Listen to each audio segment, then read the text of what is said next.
Paz de Cristo a todos, boa noite. Pode tomar assento, por favor. Amém. Douglas, pastor Fábio, obrigado pelo convite. Eu amo falar do amor de Deus, amo falar da graça de Deus. Eu sou bem devagarzinho, vou falando bem lentinho, mas eu quero comunicar o Evangelho de Jesus Cristo, essa graça que está sobre nós de uma forma extraordinária. Amém, meu irmão? Eu não tenho dúvida alguma que você já tem sido abençoado nesse lugar e vai continuar sendo abençoado pelo poder da palavra de Deus. Vamos falar um pouquinho sobre liderança. Liderança é uma graça que está sobre nós podemos fazer algo para a obra de Deus. Você poder fazer algo para Deus é um privilégio que você tem que abraçar com toda a sua força. E você precisa abraçar esse privilégio. Eu queria falar um pouquinho sobre o amor. Quando nós fazemos qualquer coisa, devemos fazer com amor. O mundo não vai reconhecer aquilo que você faz pelo quantitativo, e até mesmo pelo qualitativo, embora isso seja importante. Falar sobre quantidade, sobre qualidade, isso é importante. Mas a Bíblia diz que nós seremos conhecidos pelo amor. É o amor que é o diferencial entre nós e qualquer pessoa que faz alguma coisa lá fora. Há pessoas lá fora que fazem obras extraordinárias, obras grandes, magníficas. Constrói tabernáculos gigantescos. Mas quando não se tem o amor, é apenas obras. Apenas obras. Paulo já nos adverte a igreja de Corintos: se porventura você fizer alguma coisa e não tiver amor, é como se fosse absolutamente nada. Sem amor não tem validade para Deus, porque Deus é amor. A impressão que nós, como cristãos, nós colocamos no mundo, o selo que autentica é o amor. Não importa o quanto eu faço, porque fazer muito sem amor é nada, absolutamente nada, não tem valor algum para Deus. E infelizmente, às vezes nós somos assediados pelo sistema do mundo e queremos ser muito ativista na obra de Deus. Eu quero fazer muito, não que fazer muito seja errado, amém, igreja? Amém? Mas fazer muito sem amor, faça pouco, mas faça com amor. O que é interessante é que Cristo, ele adverte a igreja, ele fala aos seus discípulos: um dia, isso é real, isso vai acontecer. Não aconteceu, mas vai acontecer. Deus vai julgar toda a raça humana. E algumas pessoas vão chegar diante dele, vão chegar lá na porta do céu. Irmãos, quem chega... Isso aqui é claro que eu estou fazendo, é uma metáfora, enfim, nós não sabemos como vai ser. Mas imagina, eu chegando à porta do céu. Se eu cheguei à porta do céu, entrar é tranquilo, né? Cheguei na porta do céu, entrar é tranquilo. Mas não é bem assim. Mas algumas pessoas vão chegar à porta do céu e vão dizer: Senhor, tudo bem? Aí, só abrir que eu quero entrar. E vão ouvir do próprio Deus: não, aqui você não entra. Aqui você não vai entrar. Mas calma aí, por que eu não vou entrar? Porque eu não vou entrar na sua casa. Primeiro, é claro, quem manda sou eu. Eu dei as minhas condições para que você pudesse entrar aqui. Tudo bem, ó. Eu expulsei demônios, eu curei enfermos, eu fiz milagres, eu fiz visita, eu fiz tantas coisas. Por que eu não vou entrar? Porque tudo que você fez para si.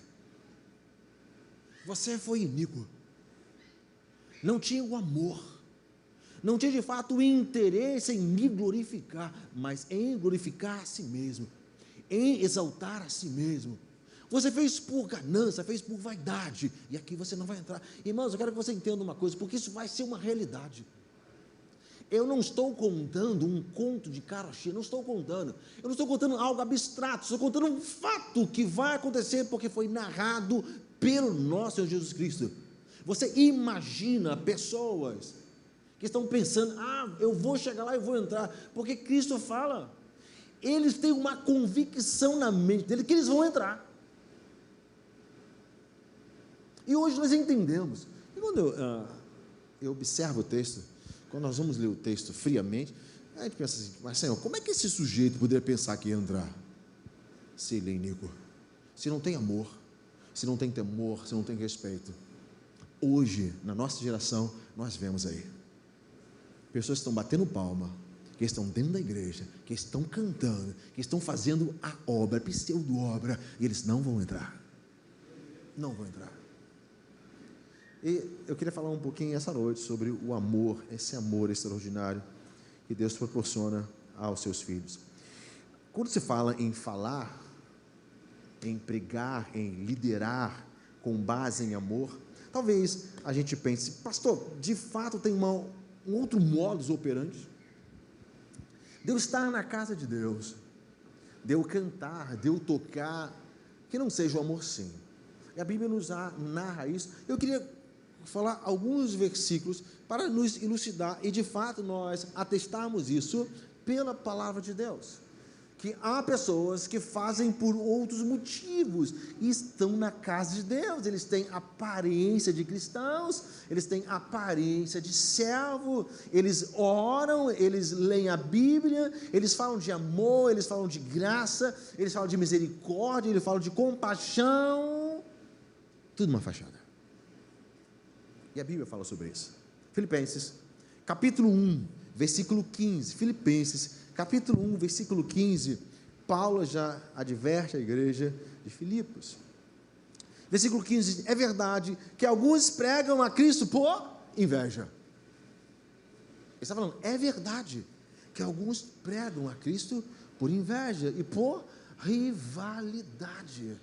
Alguns lideram por inveja, alguns lideram por rivalidade e outros fazem de boa vontade.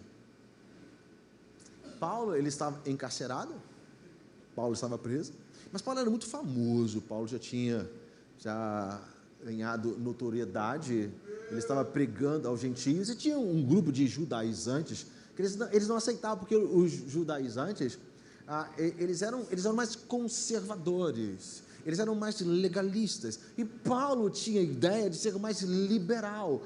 Paulo estava pregando para os gentios, então há uma rixa, de fato, de querer abafar Paulo, e Paulo, ciente disso, e diz, esses homens pregam por inveja, mas eu não estou nem aí, mas é um problema para eles. Às vezes, nós somos assediados pelo mal, para olhar a igreja do outro, uau, lá cresce, aqui não cresce, lá tem grupo de louvor bom, aqui não tem, lá tem bom instrumento, aqui não tem. O sistema governado pelo mal, o pecado que está em nós, que não governa mais, amém, meus irmãos, mas está em nós ainda, o diabo que anda ao redor, às vezes fica sediando, olha lá, ele tem. Irmãos, a inveja não tem lugar na sua mente, no seu coração. Você tem tudo quanto Deus dará a você. Você tem tudo quanto Deus tem dado a você. Ponto final, acabou. O que aquele irmão tem, o que ele conquistou, amém. Se alegre com ele. Nós, pastores, vamos nos alegrar com o crescimento do reino de Deus. Amém. Vamos receber a orientação do Espírito Santo e vamos aplicar a metodologia que o Espírito Santo quer que nós venhamos aplicar em nossa congregação. Eu vou trabalhar, pastor Fábio vai trabalhar, nós vamos lá até dizer chega, mas Deus vai dar o crescimento. É Ele que faz a obra crescer. E como Ele vai fazer essa obra crescer? Amor. Amor. Paulo continua falando, Mateus capítulo 10, versículo 8 e 10, curem enfermos, ressuscitem os mortos, purifiquem os leprosos, expulsem os demônios, vocês receberam de graça, deem de graça. Alguns pregam por ganância, alguns pregam por dinheiro, alguns lideram querendo lucro, e que não seja o evangelho causa de ganho de lucro, mas seja pregado por amor, por misericórdia, por graça. Irmãos, quantos pregam por dinheiro? Quantos pregam por ganho monetário? Quantos querem encher o bolso e estão enchendo o bolso, envergonhando o evangelho? Sabe quantas pessoas não entram na igreja porque elas dizem: eu vou entrar na igreja para quê? Pastor, é tudo ladrão. A igreja só quer o meu dinheiro. Eu fui pela primeira vez aos Estados Unidos em 2003, e já faz mais de 20 anos que eu fui aos Estados Unidos. E os Estados Unidos é um país extraordinário. Eu visitei algumas igrejas. Uma igreja que eu visitei tinha 25 mil membros. E quando eu entrei naquele templo, eu fiquei apaixonado. Instrumentos que eu nunca vi, o som, eu falei: uau! Só o prédio para as crianças alojavam por culto 3.000 crianças em um culto. Então entrava 3.000 crianças, e eu olhava o prédio, eu visitei o prédio, meu irmão me levou, tinha aquário no prédio, uns peixes grandes. Eu falei: que é isso? Isso aqui é um shopping. Não, mas era uma igreja. E se contou o testemunho, meu irmão chegou para mim e disse: senta aqui que eu quero contar para você o que Deus fez com esse pastor Bob Coy. É o seguinte, esse pastor saiu lá do norte e veio para a Flórida pregar a palavra de Deus. Ele não queria, ele relutava. Deus falou assim: vai que eu tenho uma obra a fazer com você. E faça uma coisa, não se preocupe com o dinheiro. Não se preocupe com o dinheiro. Eu sou o dono do ouro e dono da prata. O que eu quero que você faça: ame as almas, pregue a palavra. As almas têm sede de Deus. Pregue a palavra. Elas me querem. Dinheiro, esquece. Ele: tudo bem, não tem dinheiro. Ele ensinava o povo a dizimar, e ponto.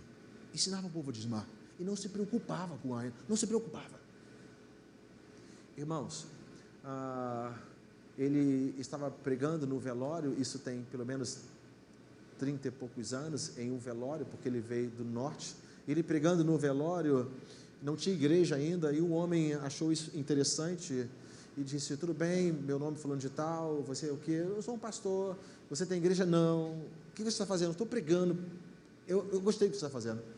Você está pregando em um lugar tão necessitado, tão carente. Ele entrava em um velório, pedia da licença, o responsável pelo corpo: eu posso falar do amor de Deus? E ele pregava, ia nas capelas pregando o amor de Deus. E esse homem que conversou com ele, disse para ele: eu quero dar uma coisa para você. Você abre em casa com a sua esposa, não abre aqui agora. E deu um envelope para ele, ele abriu em casa, no sofá, ele conta esse testemunho. Quando ele abriu, tinha um cheque de 5 milhões de dólares. Isso é fato, isso aconteceu.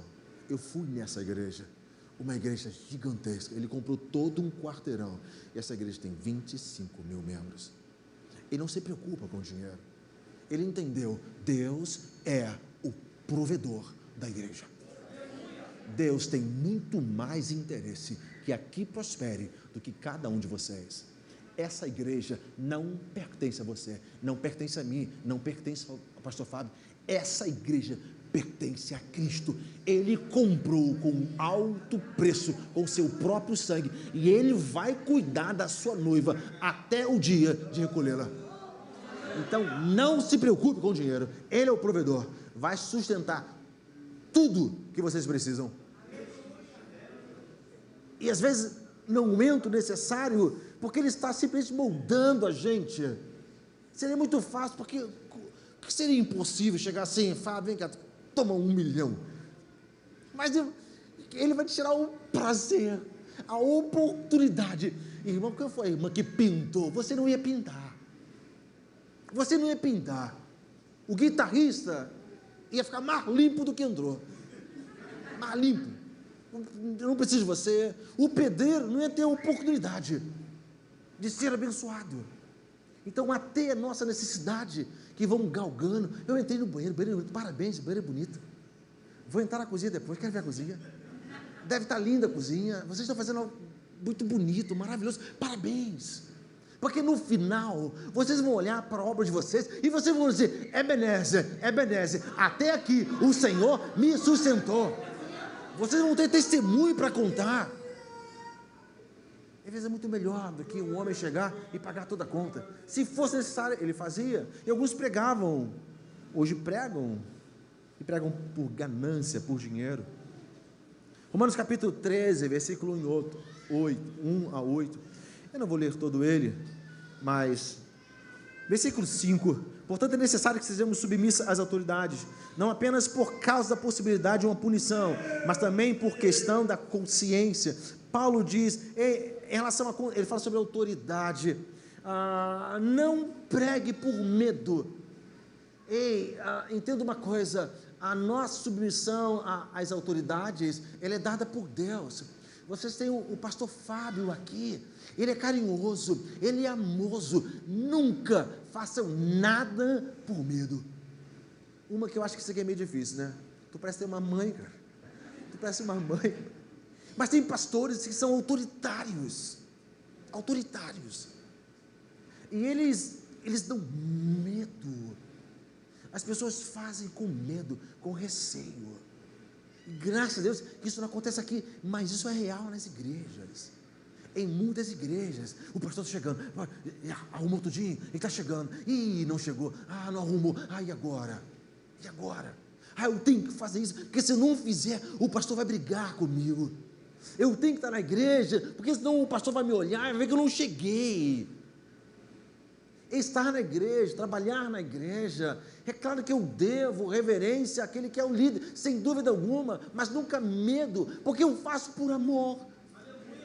É prazeroso fazer o melhor, me doar para a igreja é prazeroso, respeitando a autoridade.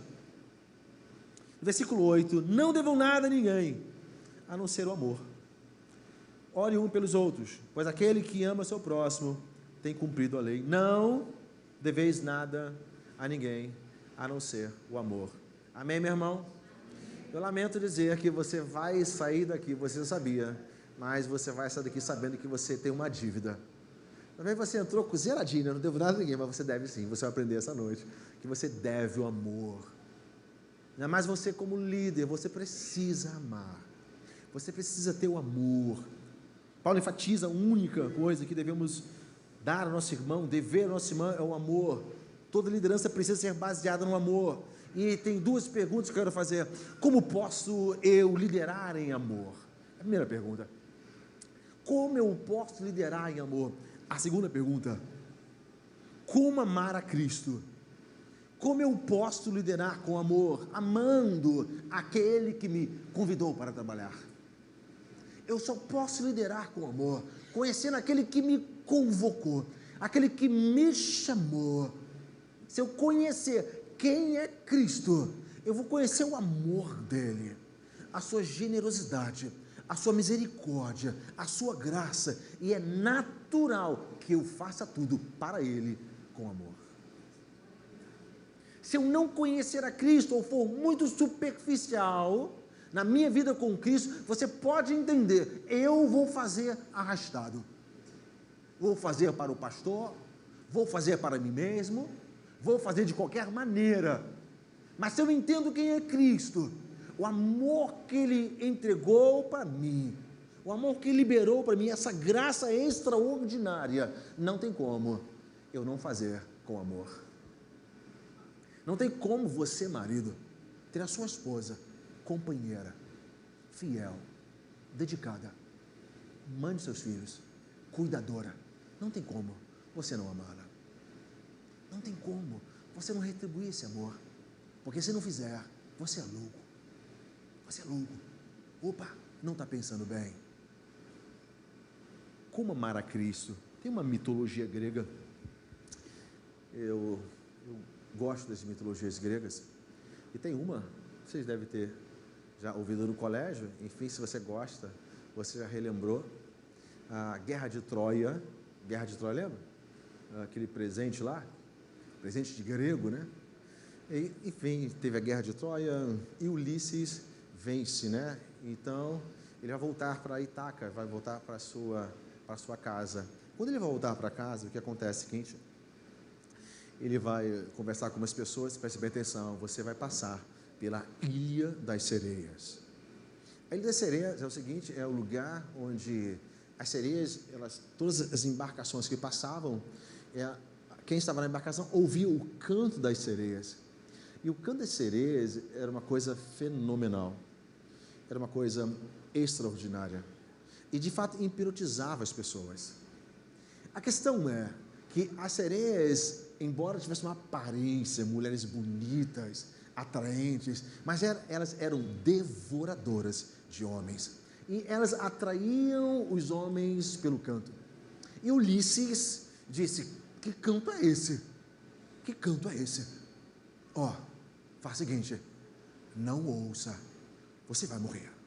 Todos que ouvem o canto são atraídos e viram jantar o almoço de sereia. E Ulisses teve uma ideia: vamos fazer o seguinte. Chegou para os seus homens: preste bem atenção, eu quero ouvir o canto das sereias, mas vocês que estão remando, vocês vão colocar cera no ouvido. Coloque cera no ouvido. Eu não, eu quero ouvir, e vocês vão me amarrar no máximo, eu quero ficar amarrado, bem amarrado, e nós vamos passar pela Ilha das Sereias, e eu vou ouvir o canto das sereias, porque eu não ouvi, mas pelo que eu estou ouvindo delas, é maravilhoso, e eu quero ouvir, mas eu vou estar amarrado, e vocês não vão ouvir, e vocês vão ser o meu seguro. Se porventura, quando nós passarmos, e eu de alguma forma quiser pular no mar para ir de encontro às sereias, vocês me amarram com mais força. E assim se fez.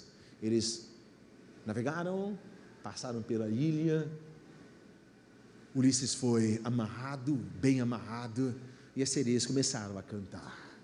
E Ulisses começou a ouvir o canto, e Ulisses começou a se mexer, tentando tirar as amarras, querendo ir ao encontro das sereias. E aqueles homens que não ouviam, prendiam Ulisses, seguravam Ulisses, amarravam com mais cordas, e Ulisses hipnotizado pelas sereias. Eu quero as sereias, mas passou a ilha, e Ulisses ficou salvo, mas ele queria as sereias. E tem uma outra mitologia, que é Jasão e Orfeu. Jasão ia passar também pela Ilha das Sereias, mas ele resolveu fazer completamente diferente. Jasão disse para toda a tripulação: vocês não vão colocar cera no ouvido, de forma alguma. Vocês vão ouvir o canto da sereia. Calma aí. Todos que ouviram foram hipnotizados e morreram, mas vai ter um diferencial.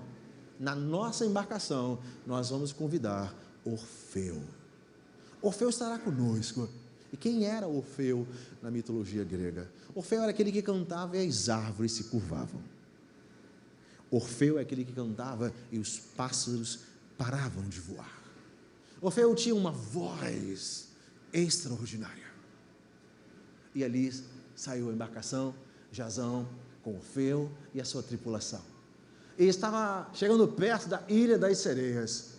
E Jasão disse para Orfeu: Orfeu, pode cantar. E Orfeu começou a cantar, tocando a sua lira. E as sereias começaram a cantar de igual modo. As sereias estão cantando, mas Orfeu está no barco.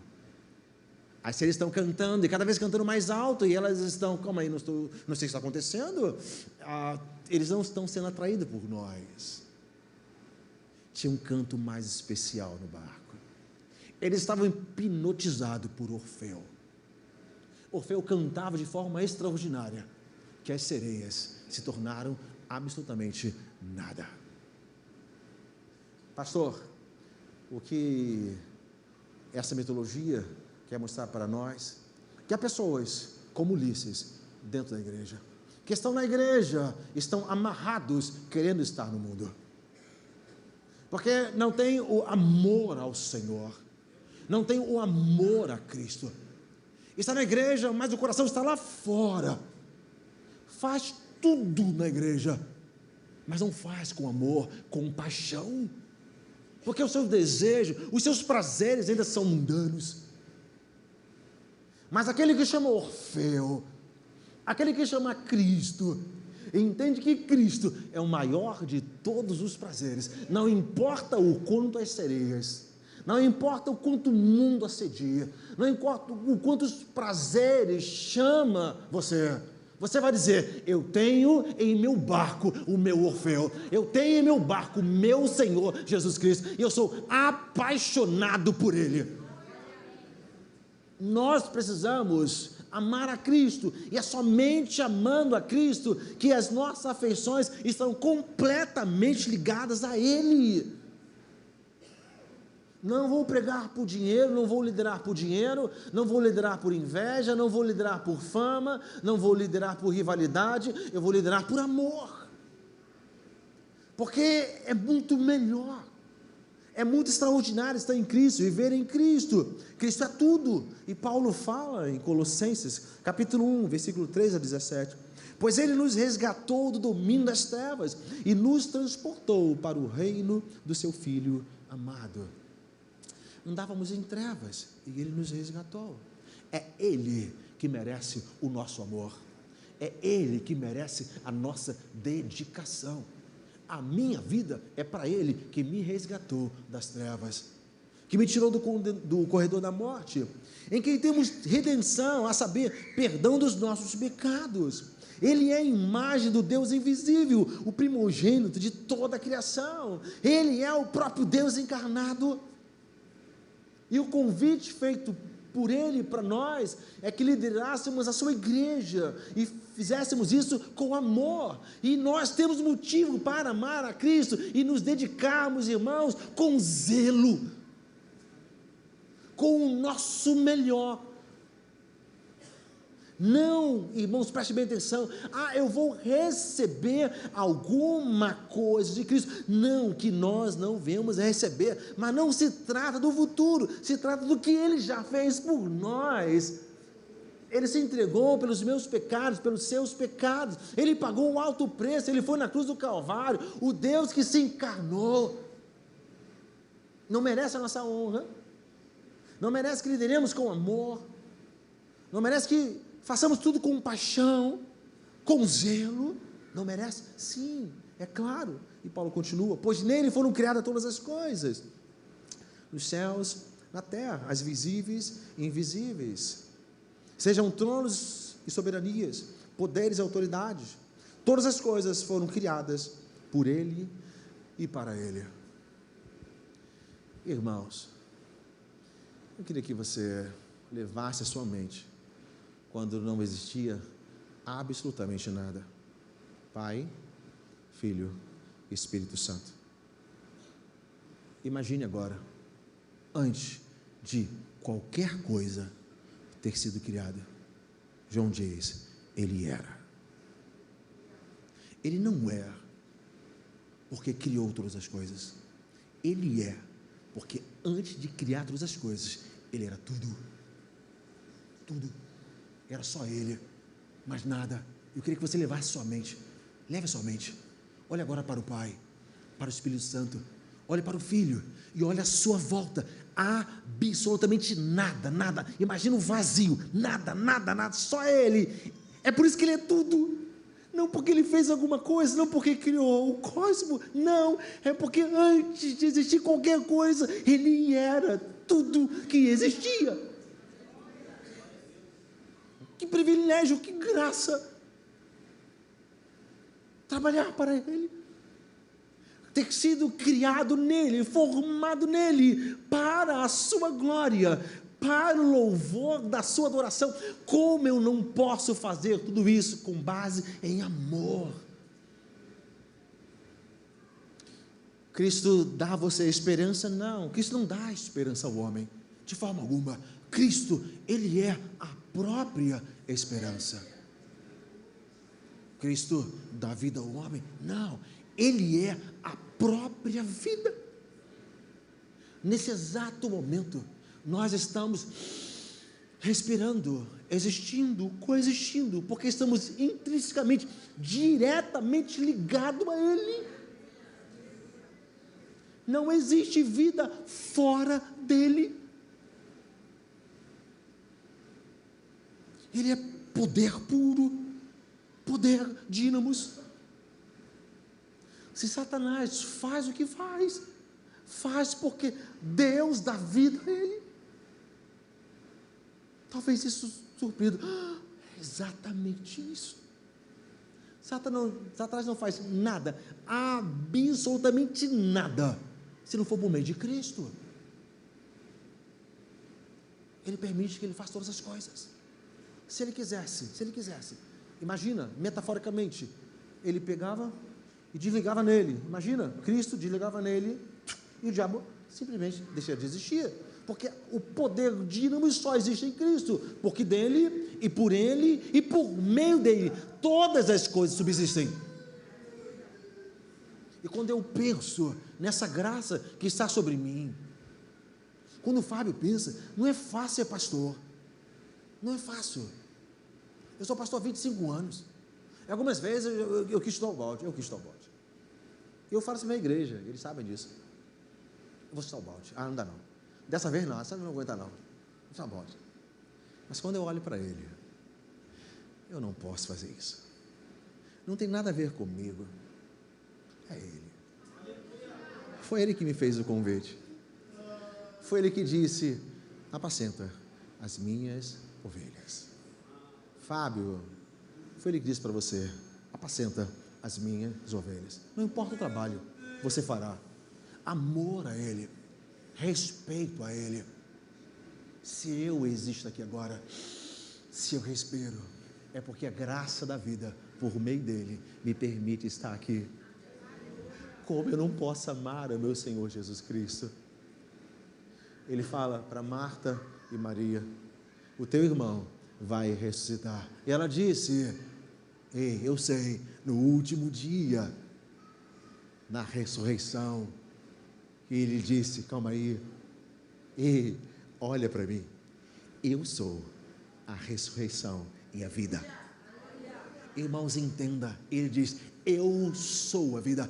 A vida não contém em mim, eu sou a vida. Sabe o que ele está dizendo? É que eu acabei de falar, toda a vida depende de mim, todo ser que respira está ligado em mim. Os anjos dos céus estão ligados em mim, todos eles só subsistem por causa de mim. Eu sou o centro de todas as coisas, eu sou a imagem do Deus invisível, eu criei todas as coisas. Como não amar a esse Cristo? Como não amar a esse Deus? Como fazer de qualquer jeito?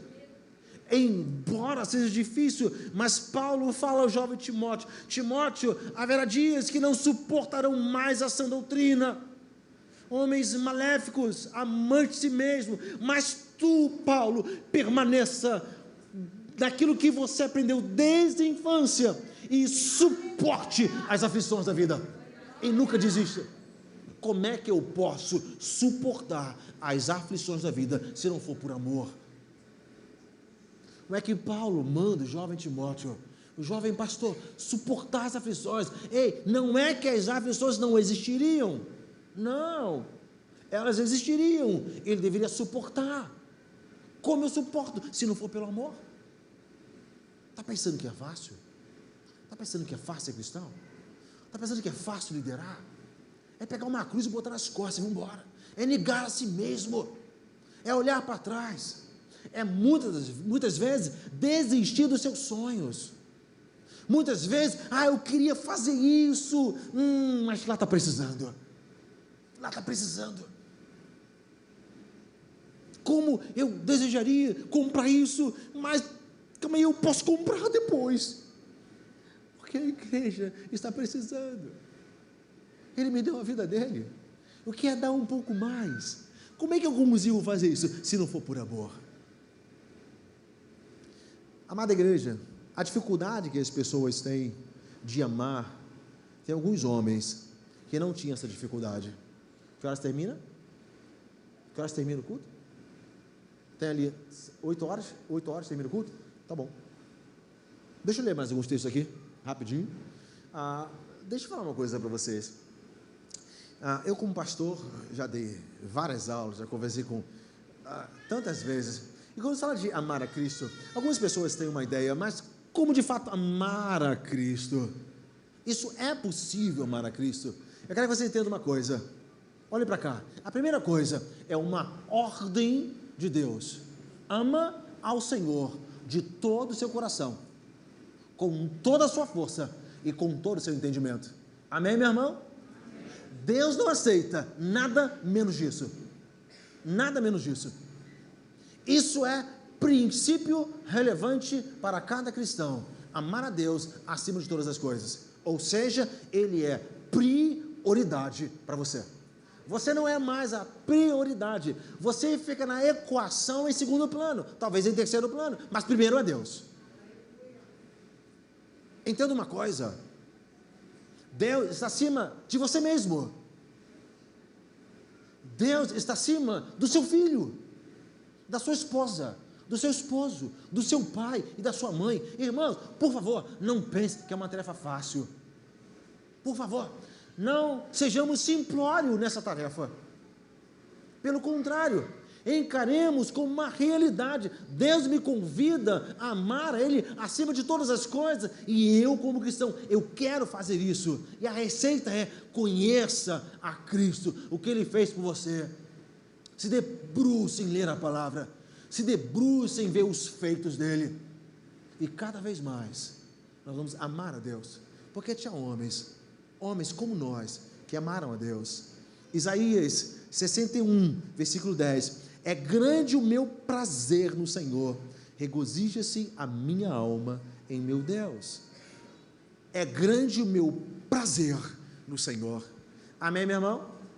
Você pode fazer essa declaração: é grande o meu prazer no Senhor, na sua casa, no seu dia a dia, olhando para tudo que o mundo possa oferecer, olhando para os seus sonhos, para os desejos, e dizer: o meu prazer maior é no Senhor.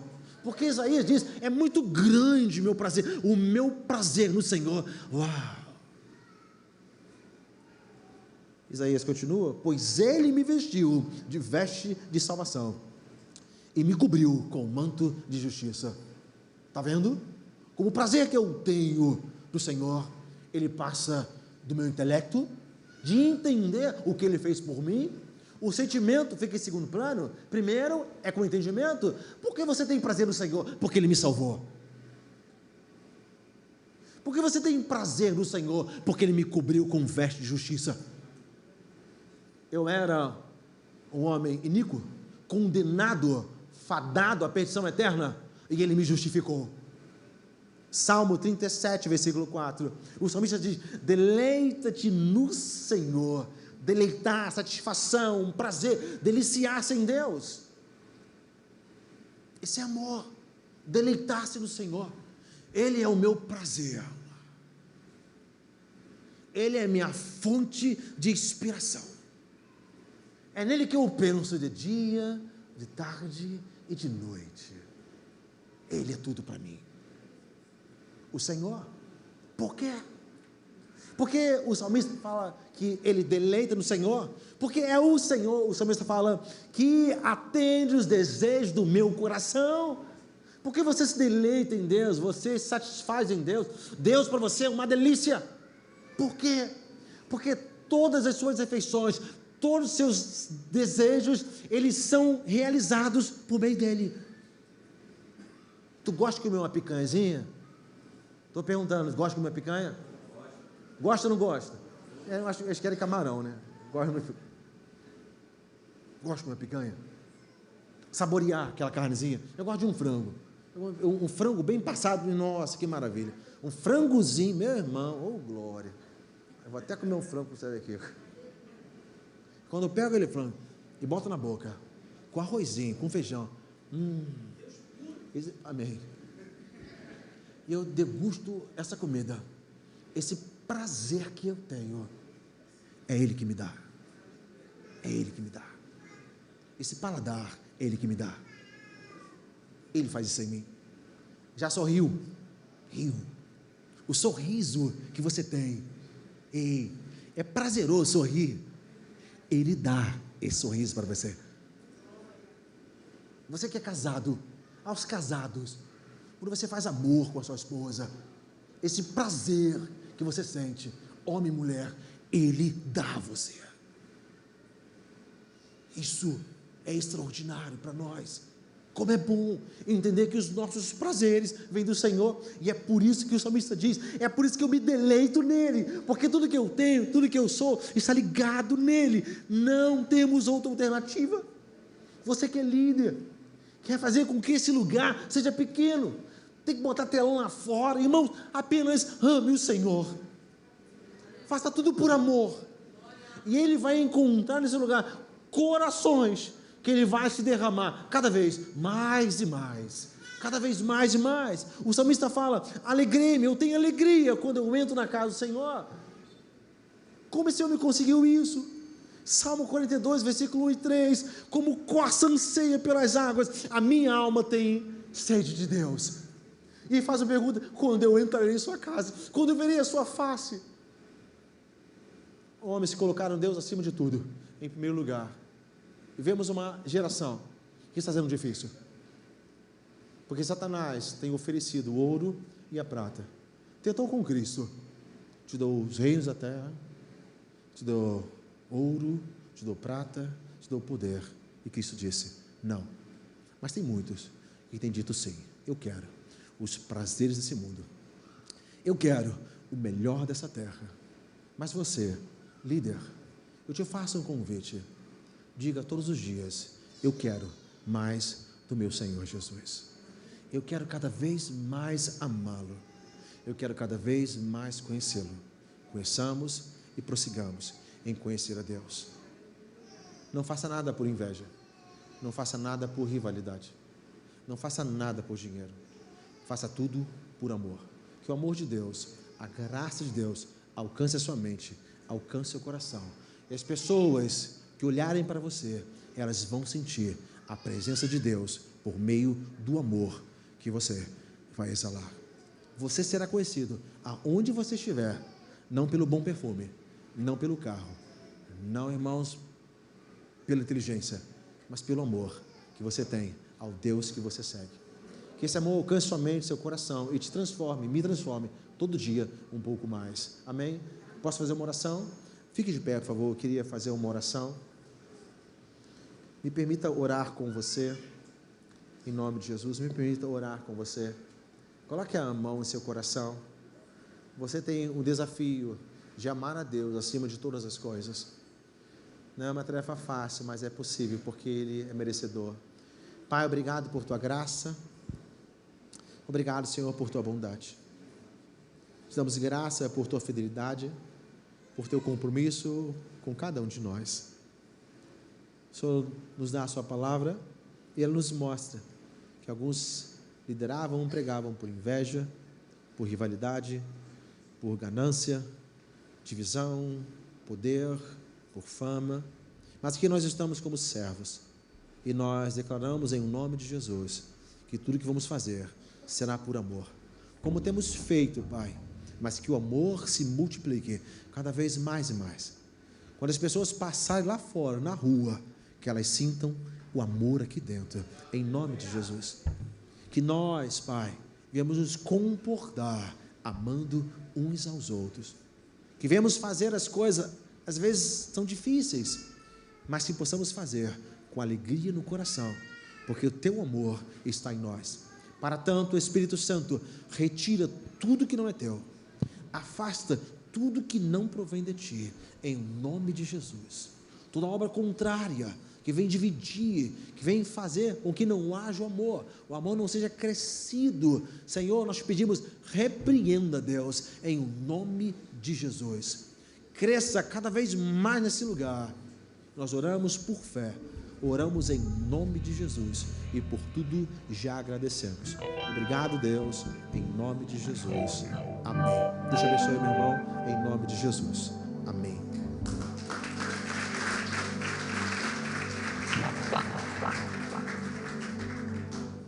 Palavra maravilhosa, né, queridos?